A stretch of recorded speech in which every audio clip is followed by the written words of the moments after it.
Hello everyone, hope you're doing fine. In today's video, we'll get to know how to check the status of the applied IPO. I'm currently landed on Link in Time website, here where you can specify the name of the company that you have applied for.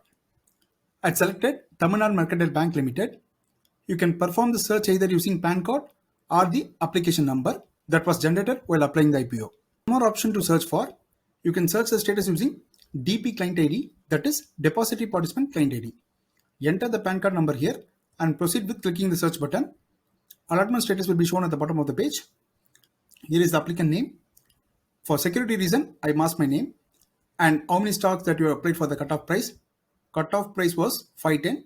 One more important thing, here is the place where we can see how many stocks that got allotted for us. As I mentioned in my earlier video, I had applied for 3 lots, which is 84 quantity, and out of which 1 lot was allotted for me, which is 28 quantity. That's all about the video. All the very best for all your future investments on IPO. Thank you for watching the video. Happy investing. Please read all the disclaimers carefully before you make any investments. Take care. Bye-bye.